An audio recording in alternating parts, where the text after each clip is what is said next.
वालेकुम नादरीन, आप YouTube channel देख रहे हैं। मैं इमरान खान हूँ। सबसे पहले नादरीन, वज़ीर आला सुहेल अफरीदी लाहौर का दौरा कर रहे हैं। पंजाब में जब वो दाखिल हुए तो अटक में उनका बड़ा शानदार इस्तकबाल किया गया। अटक वालों ने ज़बरदस्त इस्तकबाल किया। उसके बाद फिर हमने देखा कि पंजाब पुलिस की कार्रवाइयाँ शुरू हो गई। बहुत सारी जगहों पर देहातों से जहाँ जहाँ से लोग निकल कर आ रहे थे मोटरवे की जानिब, उन्हें मोटरवे पर आने से रोका जा रहा था। पुलिस ने जगह जगह पर नाके लगाए हुए थे। हत्ता कि सरगोदा से हुकूमत के अपने बंदे नदीम अफजल चंद साहब ने ये रिपोर्ट भी कर दी है। उन्होंने बता दिया कि जनाब यहाँ पे तो बाकायदा लोगों को परेशान किया जा रहा है। जो शादी ब्याह पे लोग जा रहे हैं वो नहीं जा पा रहे, जो लोगों के अपने काम है वो भी नहीं कर पा रहे। सिर्फ मोटरवे से एक सियासी शख्सियत ने गुजरना है और उसके लिए इतना बंदोबस्त लगाया गया है। तो पूरी पंजाब पुलिस को इसी काम पर लगाया गया और ये काम अभी नहीं, पिछले 2-3 दिन से चल रहा है।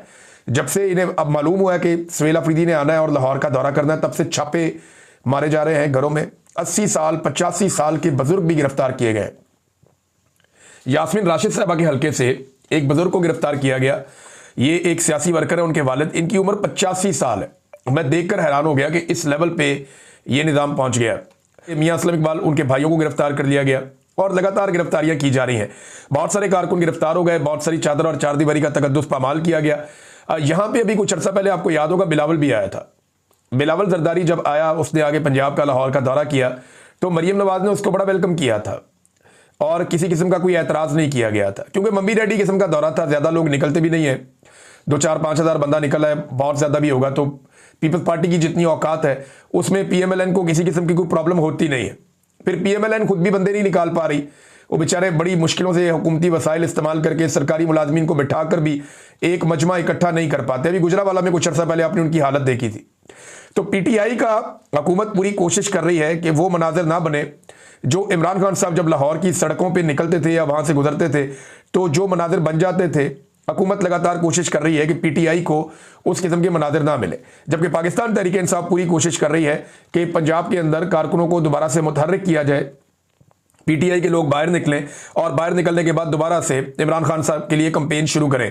अब भेरा के ऊपर जो है वो खाने पीने का बंदोबस्त था तो पुलिस ने जबरदस्ती होटल ही बंद करवा दिए। वहां पे चक्री के अंदर भी ऐसी सूरत की गई। अब लाहौर में ठोकर न्याज बेग से एंटर हुए तो सारे रास्ते पुलिस ने पहले ही बंद किए हुए थे, गिरफ्तारियां कर रहे थे।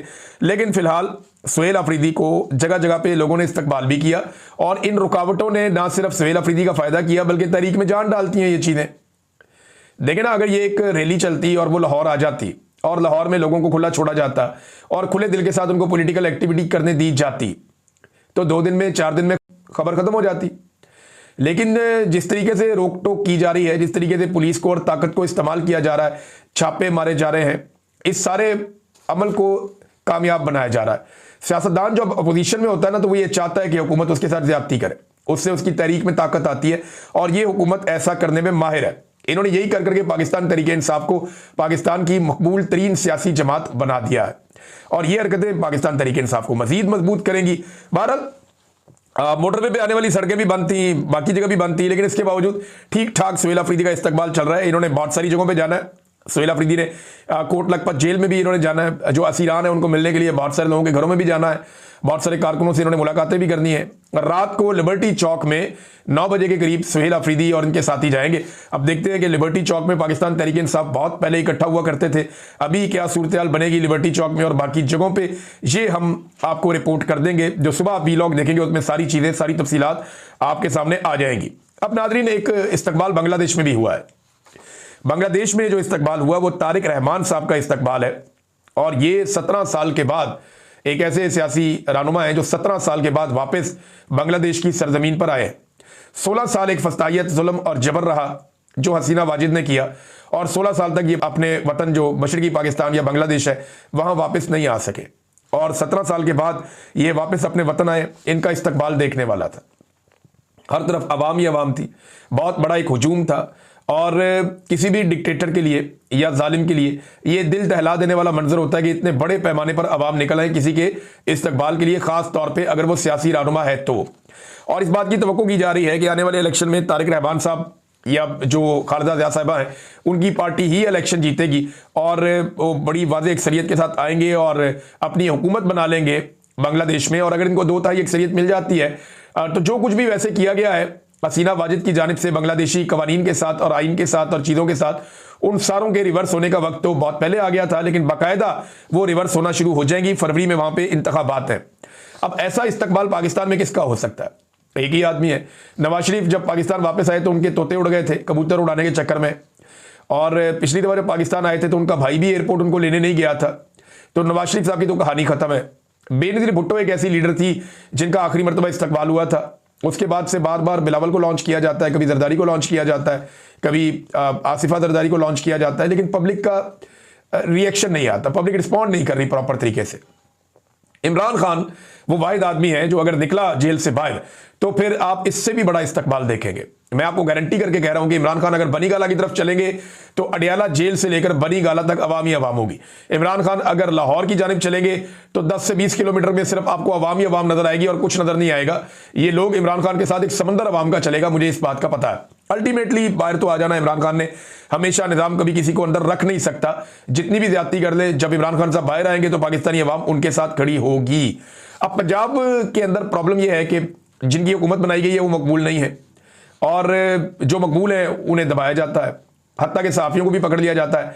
आगा शेख सरवर साहब जो है वो रिहा हो गए हैं, ये बड़ी अच्छी खबर है। राय गुलाम अली साहब भी रिहा हो गए हैं, और ये दोनों बड़े अच्छे नौजवान हैं। आगा शेख सरवर साहब ने बहुत कम वक्त में बहुत अच्छा काम किया है, और वो आवाज़ सुनाई जिसे पाकिस्तान का मीडिया नहीं सुना पा रहा। पाकिस्तान के लोगों से वो बातचीत की जो पाकिस्तान का मीडिया नहीं कर पा रहा, और वो सोशल मीडिया के जरिए अवाम तक ये मालूमात पहुंचाते रहे। तो आगा शेख सरवर साहब ने बताया कि उन पर तशद्दुद किया गया और उन पर दबाव डाला गया कि वो मरियम नवाज से माफ़ी मांगे, लेकिन उन्होंने माफ़ी नहीं मांगी। और ये भी कहा गया कि अडियाला जेल के बाहर क्यों जाते हो, यानी इससे बहुत तकलीफ है हुकूमत को, और अलीमा खान के साथ तुम्हारे क्या ताल्लुकात हैं। इस किस्म की बातें जो हैं वो आगा शेख सरवर साहब के साथ की गई। सोराब बरकत साहब अभी भी गिरफ्तार हैं, उन्हें ये हुकूमत छोड़ने पर तैयार ही नहीं है। एस्टेब्लिशमेंट जो है वो एक के बाद एक केस बना देती है। अब हाई कोर्ट के अंदर पिछले हफ्ते केस लगा तो जज साहब ने जाती वजूहात की बुना पर केस सुनने से इनकार कर दिया। अब दोबारा केस लगा तो इस मरतबा जो सरकारी इदारा है NCCIA, वो लोग पेश ही नहीं हुए, वो आए ही नहीं, और दोबारा जो तारीख डाल दी गई वो 5 जनवरी तक की डाल दी गई है, यानी 10 दिन बाद की तारीख डाल दी गई। ये ऐसी डिटाई और बेशर्मी पाकिस्तान में हो रही है कि इससे पहले हमने नहीं देखी। सोराब बरकत साहब को रिहा किया जाना चाहिए। कश्मीरियों ने आवाज़ उठाई है, पाकिस्तानियों ने आवाज़ उठाई है, ओवरसीज पाकिस्तानियों ने आवाज़ उठाई है, लेकिन इसके बावजूद उन्हें लगातार जेल के अंदर रखा गया है, अलग अलग मुकदमात बनाए गए हैं, और सहाफ़ती बरादरी भी जिस तरह आवाज़ उठानी चाहिए उस तरह आवाज़ उठाने में अब तक नाकाम है। देखिए, पाकिस्तान को इन्होंने पूरे को एक जेल बना दी है, और ऐसी जेल बना दिया है जहां से हर कोई निकलकर बाहर जाना चाहता है। आज मेरी बात हो रही थी, मलेशिया में जो पाकिस्तानी है वो ये बता रहे थे कि जनाब हम यहाँ मलेशिया में रहते हैं, 90,000 पाकिस्तानी थे पहले, अब 1,90,000 है पिछले 2 साल के अंदर। ये 2-2.5 साल में इतनी बड़ी तादाद में पाकिस्तानी निकलकर मलेशिया पहुंचे हैं कि तादाद दुगनी हो गई है। ये मुझे वहां पे ओवरसीज पाकिस्तानियों ने बताया। मैं एक डाटा आपके सामने रखता हूं, और ये डाटा आपको बताएगा कि पाकिस्तान के अंदर से ब्रेन गेन हो रहा है या ब्रेन ड्रेन हो रहा है। आसिम मुनीर साहब ने कहा था ब्रेन गेन, मैं कह रहा था ब्रेन ड्रेन। अब देखिए पाकिस्तान को छोड़ के कौन कौन लोग जा रहे हैं। नंबर 1, 2 साल के अंदर 5,000 डॉक्टर्स पाकिस्तान को छोड़ गए, 11,000 इंजीनियर पाकिस्तान को छोड़ गए, 13,000 अकाउंटेंट्स पाकिस्तान को छोड़ गए। ये सिर्फ 3 शोबों के 30,000 लोग हैं। ये 3 शोबों के 30,000 लोग पाकिस्तान को छोड़कर चले गए लगभग। ये किया इन्होंने पाकिस्तान के साथ। और अगर आपको मैं 4-5 शोबे और शामिल करूं तो कम से कम 1 लाख ऐसे टेक्निकल लोग हैं या माहिर लोग हैं अपने अपने शोबे के अंदर जो पाकिस्तान को छोड़कर पाकिस्तान से बाहर चले गए हैं। पाकिस्तान का चौथा सबसे बड़ा जो फ्रीलांसिंग का हब जो है वो पाकिस्तान है। अब यहां पे जो इंटरनेट शटडाउन हुआ, यानी बार बार ये इंटरनेट बंद कर देते हैं ना, इंटरनेट को कमजोर कर देते हैं, बंद कर देते हैं, और सिर्फ इसलिए कर देते हैं कि पाकिस्तान तहरीक इंसाफ की आवाज को दबाया जाए। तो इस शटडाउन से 1.62 अरब डॉलर का नुकसान, 162 करोड़ डॉलर्स का नुकसान हुआ पाकिस्तान को। 1 अरब डॉलर के लिए आप IMF के तरले करते हैं, और सिर्फ इंटरनेट की बंदिश से आपने पाकिस्तान में 1.62 अरब डॉलर का नुकसान कर दिया, 1.62 अरब डॉलर। अच्छा, 24 लाख जो फ्रीलांसर हैं उनका मुस्तकबिल पाकिस्तान में खतरे में है, यानी पॉलिसी भी ठीक नहीं है। IT के शोबे के अंदर लोगों को मौका ही नहीं मिलता सही तरीके से काम करने के लिए। कभी फायरवॉल लगा देते हैं, कभी ये करते हैं, कभी वो करते हैं, कभी इंटरनेट बंद कर देते हैं। और जो IT के शोबे से वाबस्ता लोग हैं वो अब पाकिस्तान में पैसा मंगवाते नहीं है।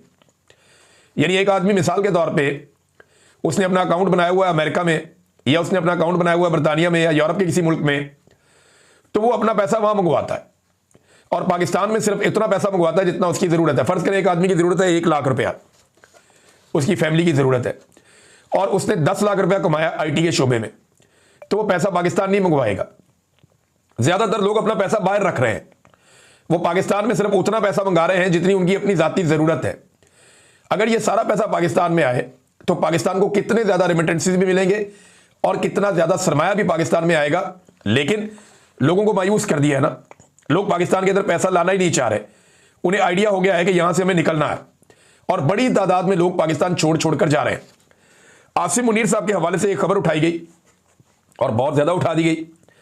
पाकिस्तान की मीडिया में दावा किया गया जी आसिम मुनीर साहब को कत्ल की धमकी दे दी गई है, ये कर दिया गया है, वो कर दिया गया है।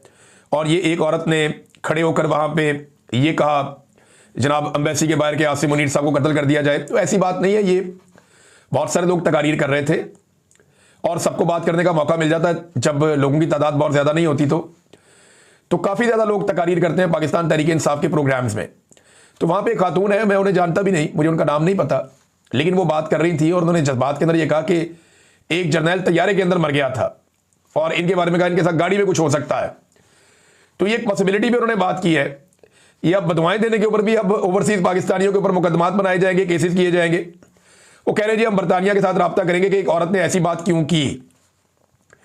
तो क्या फील्ड मार्शल या पाकिस्तान का निज़ाम इतना बुज़दिल हो गया है या इतने ये डर गए हैं कि इस्तिस्ना होने के बावजूद एक खातून अगर जज्बाती तकरीर करती हैं तो उसके नतीजे में पूरी की पूरी मुल्क की मशीनरी मुतहर्रिक हो जाए और जनाब रब्ते किए जाएं बरतानिया के साथ। ये खौफ की अलामत है, ये डर की अलामत है और लोगों को डराने की एक कोशिश है और इसके अलावा कुछ नहीं है। फील्ड मार्शल को भी नहीं पता कि उनकी ज़िंदगी कितनी है, हम भी नहीं जानते कि हमारी ज़िंदगी कितनी है। तो यहाँ पे तो सामान 100 बरस का और पल की खबर नहीं, ये एक हकीकत है, इसको हम झुटला नहीं सकते।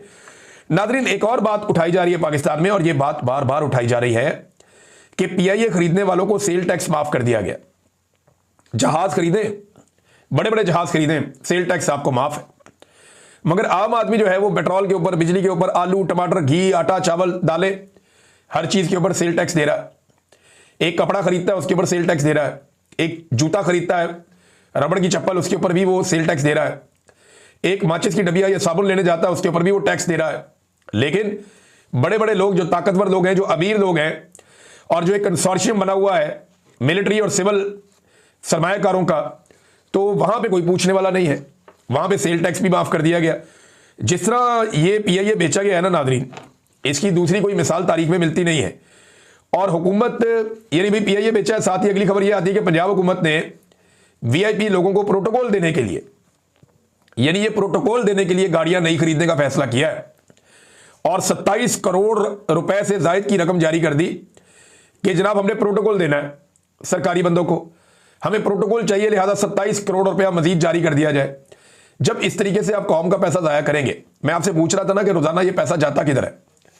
यानी पिछले 5 महीनों में पाकिस्तान ने, जो हुकूमत ने कर्जा लिया है, वो लगभग 650 करोड़ रोजाना की बुनियाद पर लिया है। 650 करोड़ रोजाना कर्जा ले रही है ये हुकूमत। 5 महीने के आदादो शुमार ये बताते हैं। अब ये पैसा जाता कहां है? ये इसी तरह के अलल्ले तलल्लों में ये पैसा खर्च कर दिया जाता है। इसी तरीके से हुकूमत अपनी अयाशियों में ये पैसा उड़ा देती है।